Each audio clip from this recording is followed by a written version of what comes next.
Ladies and gentlemen, we would like to present a scholar from Harvard University, Cindy. Please welcome Cindy.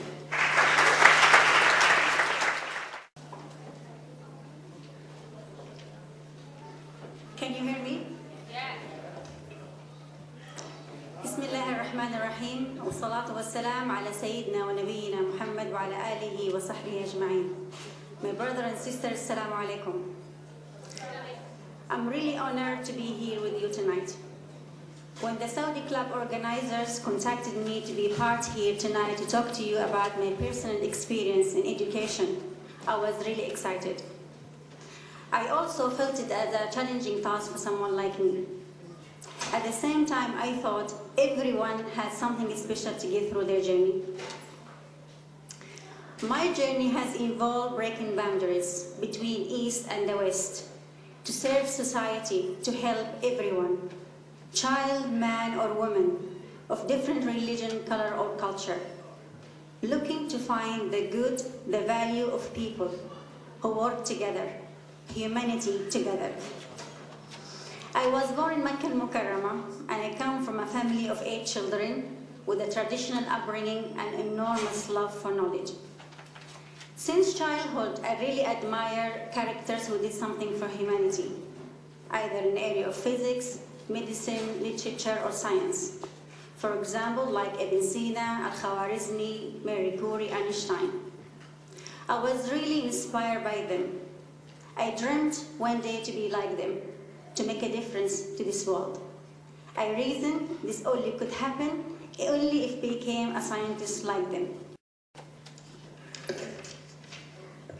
So I took my study seriously and sincerely. When I finished high school, I entered university to be a pharmacologist. Unfortunately, this subject was not taught in Saudi Arabia as an independent department. So I had to convince my family to send me abroad, to England. As you can imagine, it was very tough for me to convince them. Not because they are against education, on the contrary, because of the social obstacles. I was very young, traveling on my own, not a word in English, and I come from a completely different culture. But at the end, they were convinced because they know I want to go for a noble purpose. I arrived in England, and I had a dream that it will be rosy with all doors open. But it wasn't the case. My Saudi school qualification was not sufficient for UK universities. So they asked me to go back to my country. They told me that I had to do the A-levels. It's a certain qualification, is higher than high school to enter university. And they said, even if I try to do the A-levels, my English will stop me from being able to understanding all in 1 year. They indicated they know the fate of my life, and they want me to believe them. It was very tough for me, because I didn't want to go back yet. I just arrived to England to fulfill my dreams. I thought that I had a brain just like they did, so if they can, then I can.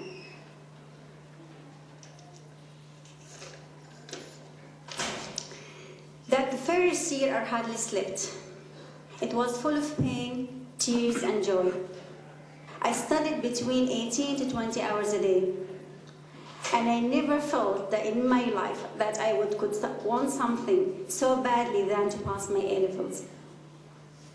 I managed to pass all my subjects with flying colors.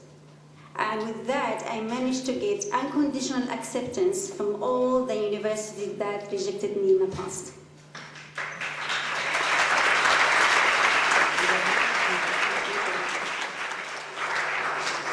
That experience gave me the push to believe in myself again, to be resilient, to not to let people belittle your dreams and hope, whoever they are. I went from there to my dream college, King's College in London. And in my second year, I was chosen among 10,000 students to start a lab from scratch under Princess Anne Award. Then I helped to manage to discover a mechanism of drug, an asthmatic drug, and I received an honor for my effort in my degree.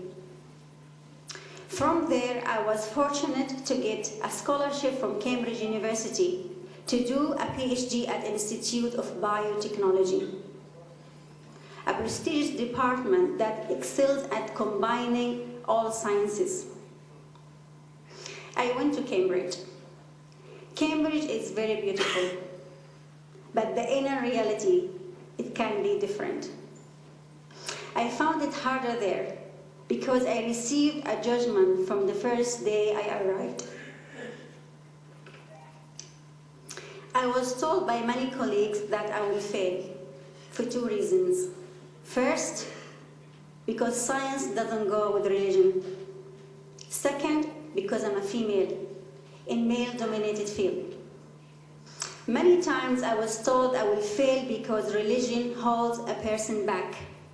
So my mind will be restricted from innovating. And this is quite different and opposite to my Islamic and cultural upbringing. In our Islamic culture, so many Quranic and prophetic teachings encourage us to learn, to study, to explore, to think, to observe, to analyze, and to deduce and to question.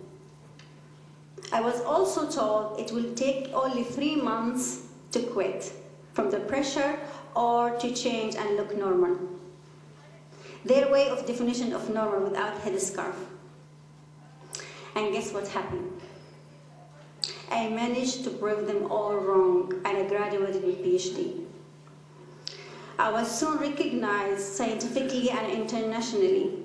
I presented my work to the government as a member of UK Top Young Scientist Group. And then I set up my own company under my invention in sensor technology. I received offers from the most prestigious institutes, labs, and companies from around the world, such as NASA, Sandia Lab, Berkeley University, Tokyo Institute of Science, Weizmann Institute in Tel Aviv, Euromedica in Switzerland, and Department of Health in the UK. I was also recognized by royals from King Abdullah in Saudi Arabia and from Prince Philip in UK. I love to travel the world to inspire women in science and education, and I have been invited to groups in Russia, China, Middle East, and Europe. I also travel to help teach children about innovation and to bring light to the children in poor places.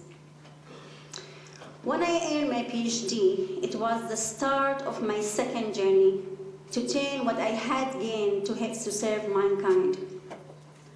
2.5 years, I went to Harvard. I was offered a position as a visiting scholar at a very special scientific lab that by everybody's standard is a fantastic lab. Why is it fantastic? Because this lab is making great discoveries and bringing real products to society in need, to help society and community at large. This is George Whiteside Lab. I was more than thrilled to be invited to work in this lab among scientists of 27 nationalities, and I'm the first Muslim Saudi link in this lab, and I hope I won't be the last.